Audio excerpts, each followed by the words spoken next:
What you doing? Off you go. Off you go. Howdy folks. Welcome to the back veranda at Little John's. It's a reasonably nice late-ish winter's afternoon. There's a bit of sun, a little bit of breeze. It's not too bad. So I thought I'd pop out on the veranda for a bit of a beer tasting, because it's that time of year again. That time when Cooper's released the Vintage Ale. 2022 Vintage Ale. I've been down the road, picked myself up a 6-pack, as I do, well I was going to say every year, but it's not every year. I've just been checking my Vintage Ale stock, and there's a couple of empty spaces, so there were a few years where I haven't got it, but anyway, we've got this year, so I'm going to have as I do a taster on it, and while I'm at it, I'm going to crack one of the slightly older vintages and see how both go. So as I said, this happens every year, so anyone who's been around the channel for a while knows that. Oh, there's some nice gunk coming out of that. Hoo-wee. Good chunky goodness there. So as I said, yeah, Patreons and the subscribers have been around a while, and thumbs up to everybody for that sort of support. They know I do this each year. I normally buy a just a 6-pack of each release, and I stick them in the fridge, and then over the coming years I sort of slowly have a go at each, different ones, and see how we go. So as I said, I've just had a look in the fridge and see what was there, trying to pick what one I was going to run with here. And I'm going to go through, and the oldest bottle I've got there at the moment is a 2012. So I've got a 2012, 13 and 14 and a 15. Still sitting in the fridge. Oh, there's some nice yunky, chunky stuff there. Yeah, she's left a little bit on the bottom, but anyway. 16, 17 and 18 are all missing. Now, I've got a funny feeling that one year I just missed my opportunity, I didn't get any. But the other 2 years, the local IGA, where I normally get it from, didn't get it in. I don't know why, but I remember there was a couple of years they didn't. But either way, from there, then from 2019 onwards, I've got a few of each year, because I haven't really had much of a go at them yet, because they're still a bit younger. And also, I've not been a fan of the last couple of years of the Vintage Ale. And if you go back and watch any of the videos, I'll pop up a link or two to some there. I've not been a massive fan. So, I've not had a bottle of the 2019 since I first bought it. So it's now 3 years. So, hopefully she has improved. Now,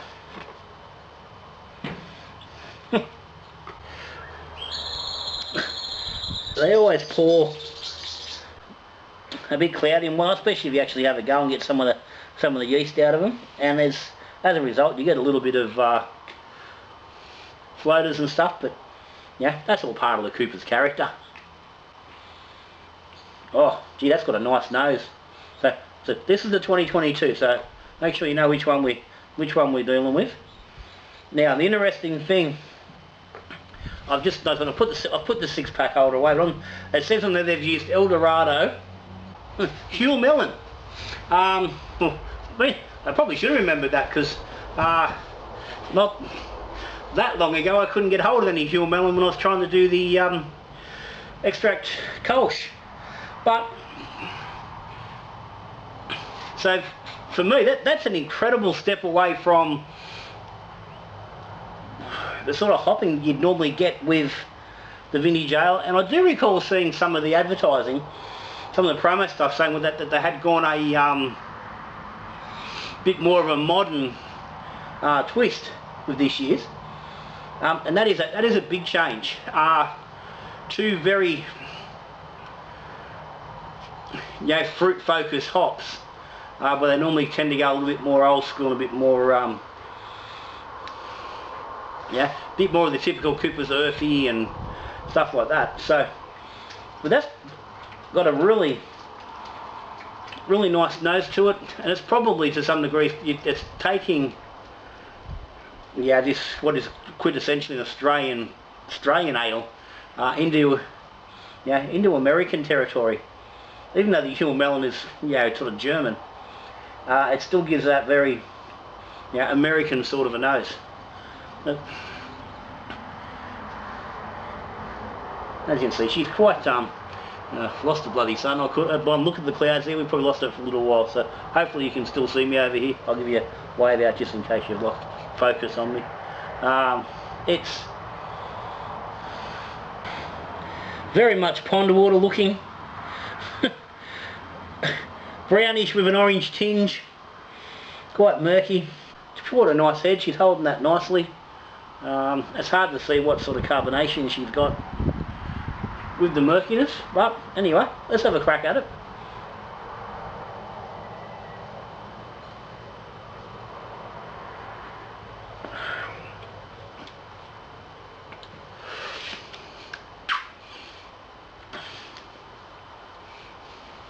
Okay, straight away you're getting that Cooper's vintage typical big malty sort of flavour up front, and you do normally get that big whack of hops, because it normally is a well hopped sort of a beer as far as quantities go, but it's a little bit different in the normal effect. Now just have a look at the date on here, 19th, I guess the 1906-22, so I'm assuming that is the bottling date.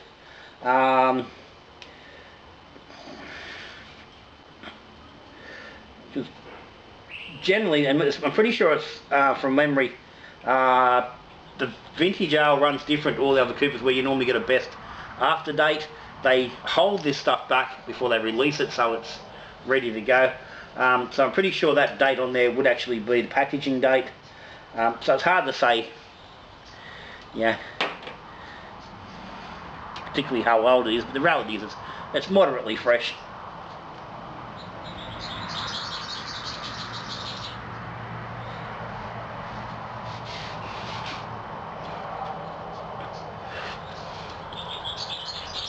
Yeah, so as much as it's a different sort of a feel for the vintage, it's still got the typical sort of notes there. It's got a little bit. There's a bit of an evidence of the booziness there. Normally runs around 7.8. She's 7.5% ABV. So she's not mucking around.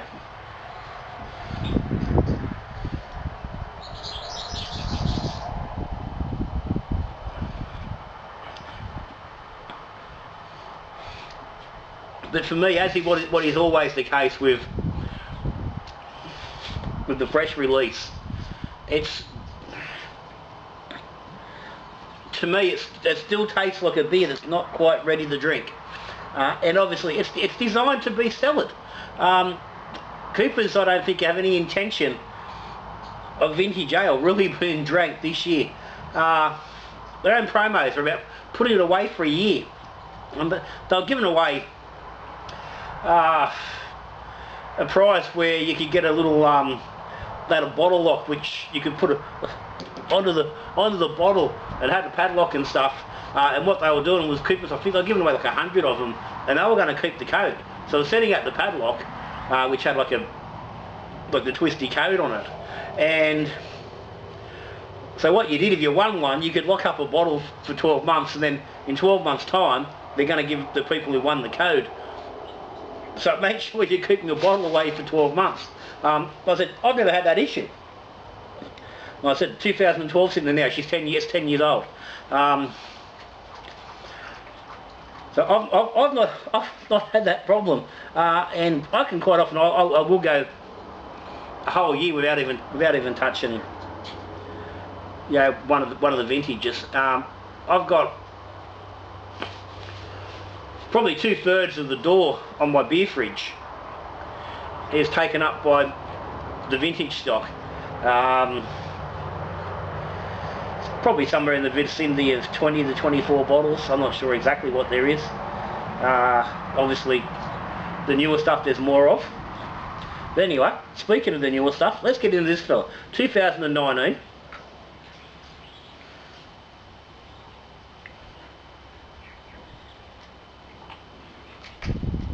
Now, very different nose, and this is more typical of what you expect with the vintage. It's got a very, it's not medicinal, it's a strong alcoholic nose, which is slightly different to what you really get from most beer.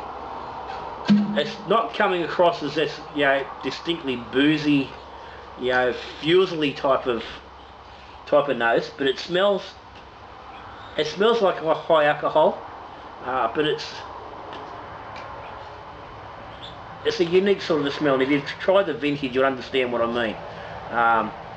But that is a very distinctly different smell to this. Now, that's probably a little bit clear overall, and again, it's been sitting in my fridge for 3 years, so that's going to happen. It has got a bit of gunk come through. The head has fell off it.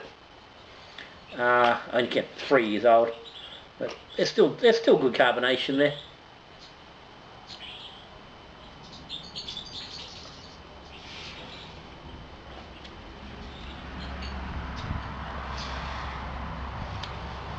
Okay, that's weird. There's not much happening there. That's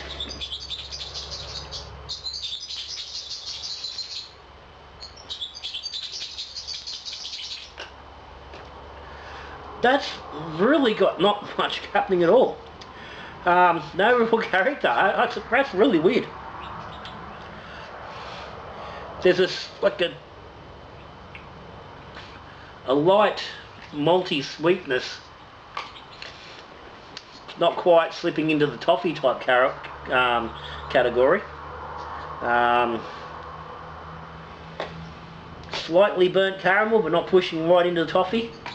But that's really about all that's going on there.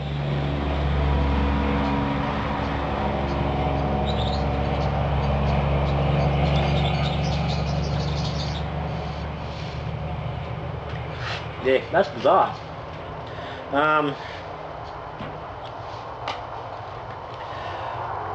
Yeah, that's really weird. That's perplexed me a little bit.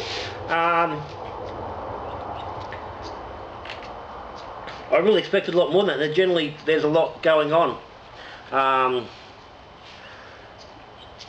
Generally, as these beers, the vintage gets older, they tend to get a little bit, they really drag, well, not a bit, they drag a lot more toffee and those sweet, heavy sort of notes that go along with it. They pull a lot of,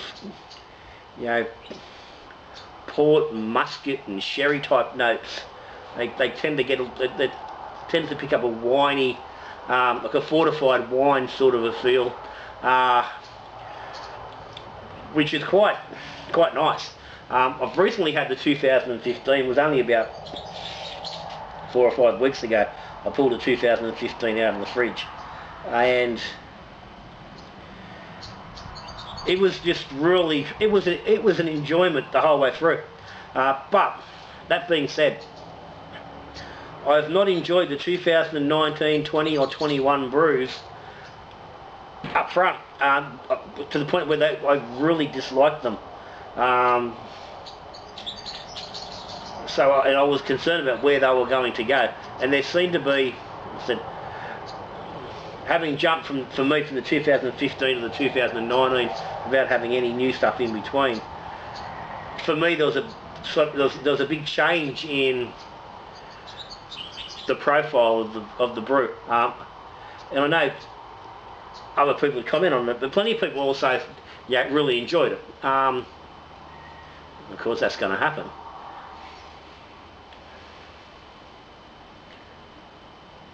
But at 3 years in, this really hasn't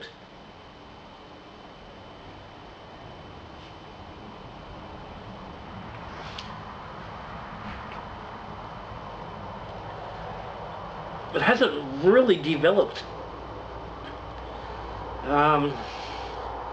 as you sort of might think it would have. Now it's not real warm at the moment. It's not long out of the fridge, and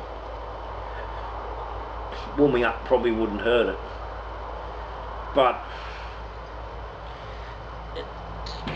that is fairly lifeless, and as it tunes in a little bit with my memories of that as a young beer. I said I remember just those couple of years where I just thought that's a beer that's not going to age well. It's not going to hold up.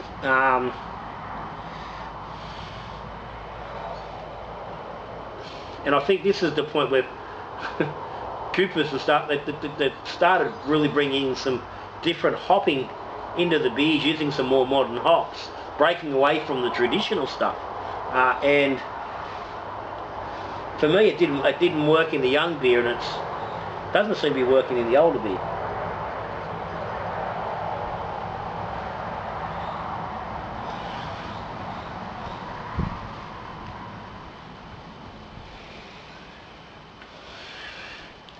This beer has got probably more enjoyable flavours in it than I would normally get from a first release. But again, I'm just not sure how well El Dorado and Huell Melon are going to survive some celery. They're fruity hops. Fruity hops don't tend to go well over time. You know, that character of the fruit and the tropical sort of notes fade quite quickly, and yeah, I don't know how that's going to serve the beer long term. But hey, it's a patience thing with this stuff. You can crack one bottle 1 year, it's not great, and then crack it 2 years later, and it'll be lovely. It ebbs and flows. So I've experienced the same thing with home brew, with putting away stouts and things, and longer beers for a longer term. They change over time, and this is exactly what these beers are designed to do. To be settled and develop and change and become different. Over a period of time. Then I suppose it comes down to the drinker as to whether you want to sit down at a particular time and drink a good whack of a particular year when it's in a window, or whether you roll through and take your chances. I'm a bit of the old take your chances sort of with it. Like I said, the 2012 and they're 10 years old, it's getting long in the tooth, and it's funny because it gets harder and harder to pull those old bottles out and drink them, as down to one bottle of those those older beers. I don't know, maybe I need to set a date which time you bloody just drink them and go, okay, well maybe 10 years is the point that you don't go any further then. How far can you push a vintage ale before it's not drinkable? That's very that'd be very interesting to find out, but I'm not going to be able to, because I'm not pushing. I can't push the beers that far enough. Had I bought a carton and stuff for the game, maybe, but I'm not dedicating that much storage space to the vintage ale. For me, as always, it's a bit of a novelty. I've never thought it was a great beer. I still don't think it's a great beer. It's a long way from being the best beer Coopers make. It's overall probably a better beer than a lot of their newer stuff, but at the end of the day,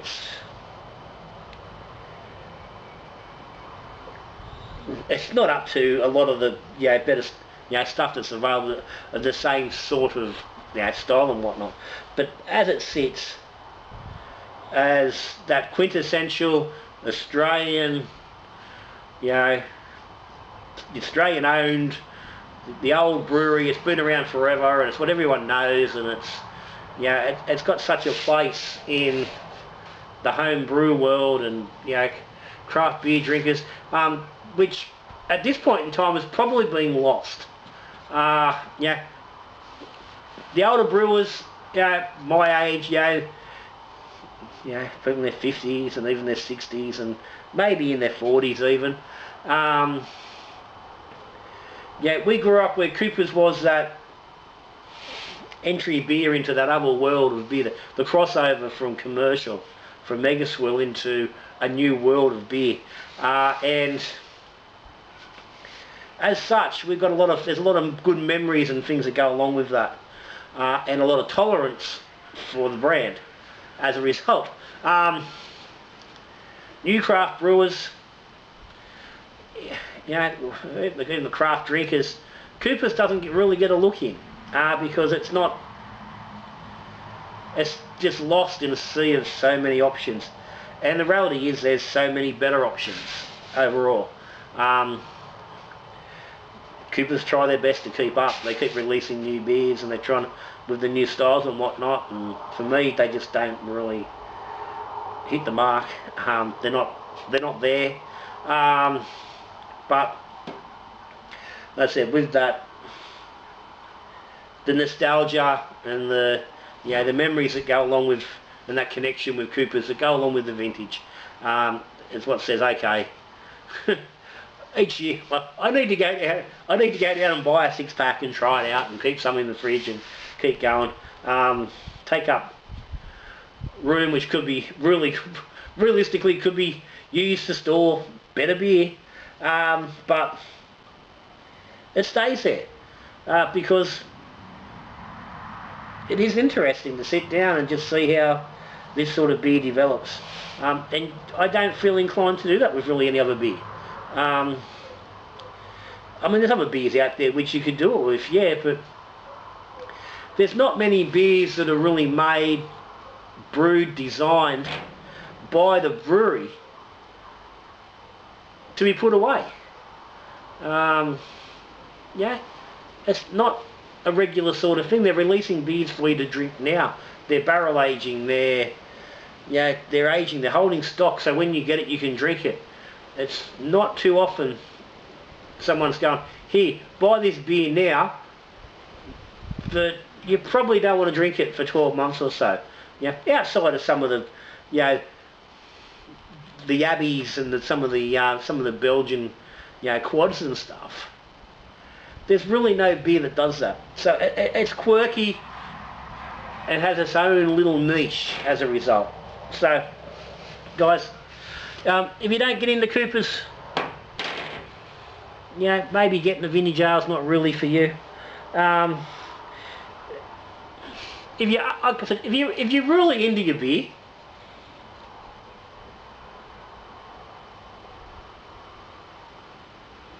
and you've got some space, whether it be fridge space or just, you know, a decent spot in the house, you can put beer away at a temperature that's not going to particularly spoil. Do it. Go grab yourself some, even just a 6-up. Look, I even got lucky enough. The local bloody bottle I had on sale. It was like $6 a 6-pack less than normal. So that was a bloody win. But buy 6 of them, put it away. Yeah. Next year when the next release comes out, grab a bottle out. Grab the new one. Grab a bottle of each and try it. See how you go. Do that for year after year. Before you know it, you're sitting down. You got you got a 6-bottle. You'll get a 6-bottle taste because you won't get more than 6 years ago if you drank one every year. But you just might find yourself in the same boat as me, where you're going to have some of these beers that are 6, 7, 8, 9, 10 years old, or even longer if you want to leave them that way. But anyway, guys, girls, everybody, that's a Cooper's Vintage. It's the beer. It's easy to find too because it's got a picture of Ned Kelly on the front. I don't know why there's a picture of Ned Kelly on the front, but there is. Anyway, thanks for joining me on the oldie back veranda for some Cooper's Vintage Ale. A little bit of nonsense that goes along with it. Get into it if you want, or don't if you don't. Either way, I don't give a fuck. But anyway, thanks for joining me. There's links down the bottom for Patreon, for subscribing. Thumbs up down there, looks like that. Hit that if you don't mind what's going on with Little John. But other than that, I'm out of here. Comments and questions, all that bullshit. I'll catch you later. Beer in each hand, it's Friday afternoon.